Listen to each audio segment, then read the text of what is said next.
Anyone who's played Diablo 3 knows of the much-fabled Echoing Fury mace that sold for an ungodly amount of money. It was a weapon of devastating proportions. The near-perfect item was capable of performing huge critical hit damage on an enemy. One lucky player just happened to scoop up the weapon and decided to sell it for $250. It was passed along from user to user for a brief time before someone finally realized what they owned and then jacked the price up to an in-game tally of 40 billion gold, which translates into 14,000 US dollars. The weapon, which was an that dude gave it away for 200. Sorry. Extreme rarity in the game, was snatched up at that price by a user named Hyven, and the seller made an easy buck, much to the disdain of the individual who first sold the weapon, for a measly $250.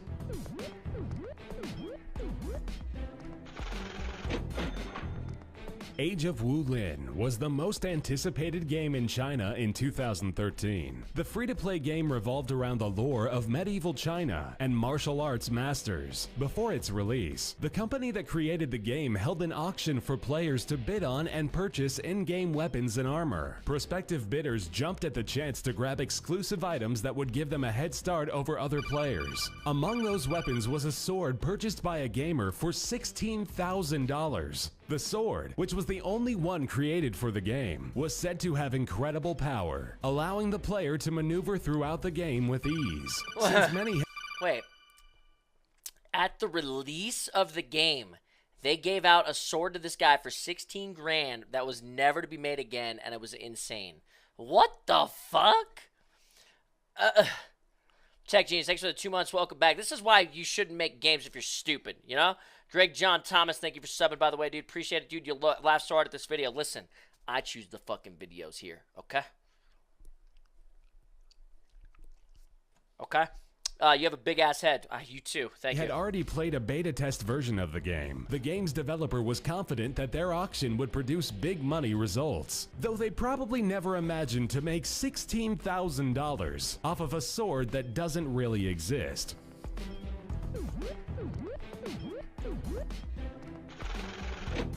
Before the game came out. In 2004, a man named David Story made a very smart investment when he purchased virtual property on the game Entropia Universe. The real estate known as Treasure Island was auctioned off at $26,500. The sale of Treasure Island sent shockwaves around the gaming community because it was the first of its kind. The fictional island located on the game planet of Calypso featured beachfront property and locale next to a volcano. It also included a castle and promised massive in-game revenue potential. Despite the hefty initial investment, David made all of his money back the first year by taxing visitors for mining and hunting around his in-game property. He gets a percentage of any loot found on his estate from the hundreds of people who visit each day. For the last 12 years, he's earned a profit of about $36,000 annually. At one point, he was annually?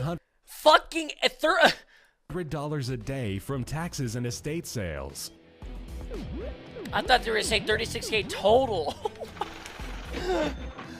My Dixie wrecked. I appreciate that. Okay. Creative Prague, thanks for the resubs, guys. In 2013, a Dota 2 player sold an extremely rare animal sidekick courier for $38,000. The buyer quickly snagged an ethereal flame pink war dog because of its rarity and for bragging rights. Couriers travel alongside the player, collecting items to transport back to the team and vice versa. They have other special features, but that's pretty much the extent of their use. According to the buyer, the war dog is the most sought-after courier type. Ethereal Flame is the most sought-after effect, and the shade of pink is very sought-after. This combination makes it extremely rare and one of a kind. The pink glow effect comes from the earliest version of the game and cannot be duplicated today. This pink pal is only one of 4 ever to be owned in this hugely popular online game.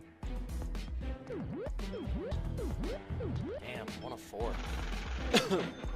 Kevin Alderman, the founder and CEO of a United States-based virtual real estate company called Arrows, created a fictional version of Amsterdam in the game's Second Life. After painstakingly constructing the city and opening it up to the general public, he sold it for a whopping $50,000. The virtual version of the Netherlands' famous city features marketplace shopping and prostitutes. After Alderman spent days meticulously recreating every aspect he could incorporate from the true-life red light district, Alderman and Associates built Amsterdam using high-resolution photos of the actual city, a technique that wasn't used before then. A majority of the shops in the city sell virtual sexual merchandise. There are also avatars posing as streetwalkers that openly solicit cybersex for pay to incoming visitors. Alderman sold the fictional town on eBay, the first virtual property sale on the website, and was purchased by 3Dutch.com, a division of Netherlands-based media company Boom BV.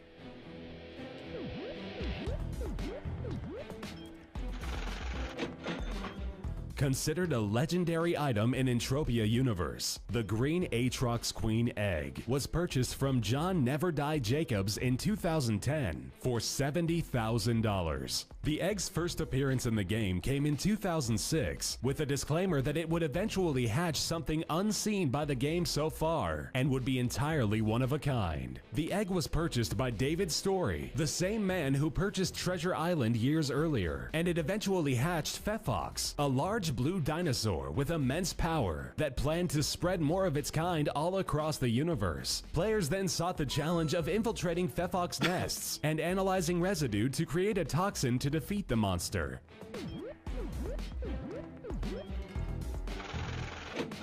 In 2013, the Entropia universe sold yet another massive deal, this time to a group of investors, led by a player called Modified ACOS Power. The band of associates pulled their money together and bought the moon.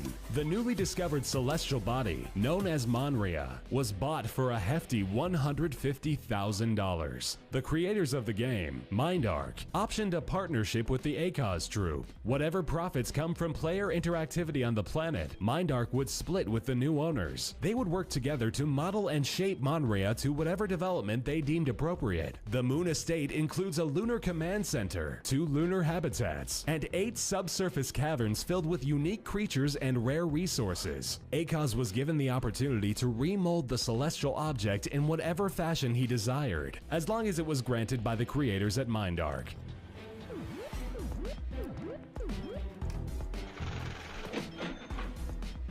The Crystal Palace Space Station is a fully functional, meticulously crafted bit of virtual engineering that was purchased by user Buzz Eric Lightyear. He paid a total of 3.3 million Project Entropia dollars for the spacecraft. That translates to 330,000 real-world dollars. The station, which orbits the game's infamous planet Calypso, was long sought after and grants the opportunity to open businesses from a piece of real estate that makes other players downright envious. The purchase may be strategic, as the owner stands to make money off the shop transactions. The virtual space station even has biodomes housing rare creatures that players love to hunt. The locale functions as a hotspot of activity, but even with its whopping price tag, it is still not the most expensive thing sold from the Entropia universe. What kind of games have I been playing, dude? There are some very savvy investors on Entropia. The same individual who purchased the green Aatrox Queen egg, John Never Die Jacobs, also went to impressive and obsessive lengths to capture a highly sought-after orbiting asteroid. In 2005, Jacobs mortgaged his real-life home for a little over $100,000 in order to purchase a virtual asteroid. After obtaining the property, lots of offers from other wealthy players started rolling in. After a few days of declining the offers, Jacobs crafted the asteroid into a space resort and titled it Club Never Die, based off his avatar name. It was equipped with a stadium, a shopping center, and biodomes, and earned him $200,000 per year from people buying its goods and services. In 2010, he sold Club Never Die for an incredible $635,000, proving it to be a tremendously well-calculated investment.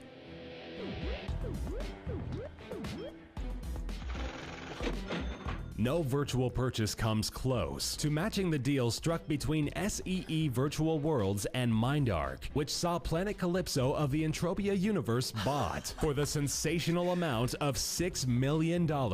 Planet Calypso operates under the umbrella of Entropia Universe and has over 950,000 registered accounts since coming online in 2003. This sale broke the world record for the most expensive virtual purchase ever. The deal also included the purchase of all assets of the First Planet Company, another subset branch of MindArc. This allowed SEE to have complete control over Planet Calypso and other worlds for Entropia, including Planet Michael, a virtual planet based on the works of Michael Jackson. SEE made the massive purchase in an effort to get a foot in the door regarding the MMO landscape. Although the partnership between MindArc and SEE was ultimately scrapped, the initial sale of the planet was confirmed by Guinness Book of World Records as the largest amount paid for an intangible in-game property ever. Bro, what was I doing in life when this video game was a thing? I don't understand.